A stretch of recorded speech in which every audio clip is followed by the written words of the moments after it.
Bentrok antara tenaga kerja lokal dengan tenaga kerja asing dari Tiongkok terjadi di PT Gunbuster Nickel Industry (PT GNI) di Morowali Utara, Sulawesi Tengah pada Sabtu 14 Januari lalu. Menteri Ketenagakerjaan Ida Fauziah mengatakan kericuhan dipicu oleh adanya tuntutan karyawan kepada perusahaan melalui mogok kerja. Tuntutan mengenai keselamatan dan kesehatan kerja K3, skema pengupahan, dan soal pemutusan hubungan kerja.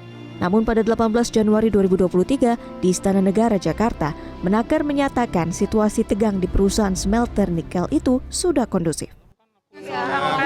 Morowali gimana Bu? Aman Bu Morowali Bu? Sudah kondusif.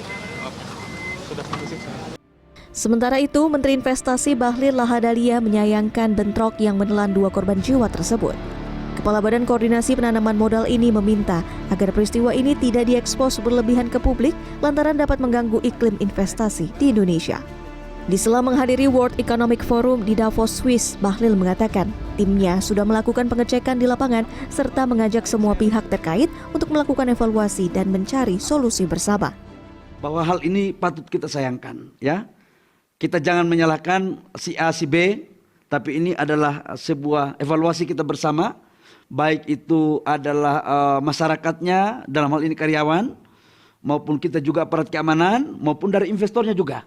Ya mudah-mudahan manajemen. Ya ini patut kita sayangkan karena ini akan melahirkan persepsi yang kurang elok. Jadi saya belum bisa menjelaskan secara detail karena apa masalahnya, tapi mari sama-sama kita cari solusi. Menurut pengamat ketenagakerjaan UGM Tajudin Nur Effendi, bentrok berawal dari adanya rekan kerja mereka yang meninggal akibat kecelakaan kerja akhir Desember 2022. Kemudian ada 12 tuntutan lain termasuk soal sistem pengupahan bagi tenaga kerja lokal yang masih menerapkan upah minimum yang menimbulkan kesenjangan dengan upah yang diberikan kepada tenaga kerja asing. Pekerja lokal berharap upah yang mereka terima berdasarkan kompetensi dan pengalaman bekerja. Namun 12 tuntutan tersebut menemui jalan buntu dalam pertemuan 3 pihak hingga terjadi mogok kerja pada 14 Januari lalu. Tajudin menilai tuntutan pekerja lokal tersebut wajar dan layak dipenuhi oleh perusahaan.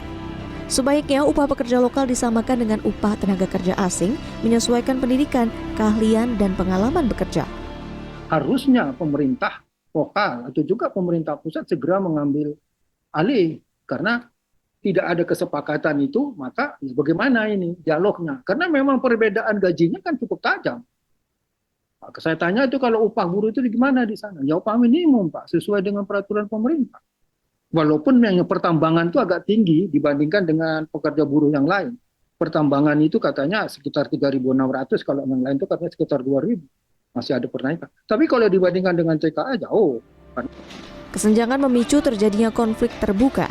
Kasus bentrok ini seharusnya menjadi perhatian serius Presiden di tengah rencana pemerintah dalam hilirisasi nikel yang dimulai Juni 2023. Dengan besarnya devisa negara dari komoditas nikel ini sudah seharusnya lebih dulu dirasakan oleh karyawan dan masyarakat di sekitar industri. Tim Liputan CNN Indonesia.